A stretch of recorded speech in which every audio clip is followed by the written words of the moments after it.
কেউ একজন হয়তো আমাকে খুব সামান্য সময় দিয়েছিল, কয়েকটি কথা, কয়েকটি মুহূর্ত, হয়তো একটুখানি হাসি।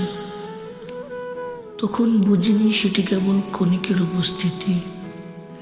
আমি ভেবেছিলাম এটাই ভালোবাসা, এটাই যত্ন।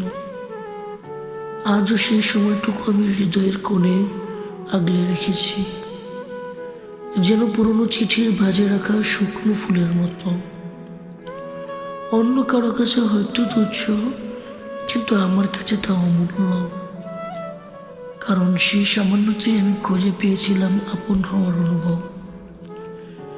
কত মানুষ এই জীবনে আসে আর চলে যায়, কিন্তু যিনি একটুখানি সময়ের সঙ্গী হয়েছিলেন, সে রেখে গেছে এক দীর্ঘ স্মৃতি, যা আজও আমাকে মনে করিয়ে দেয় কখনো ছোট ছোট কিছু মুহূর্ত, যা হৃদয়ের ভিতরে সব থেকে বড় ভালোবাসা হয়ে বেঁচে রয়েছে।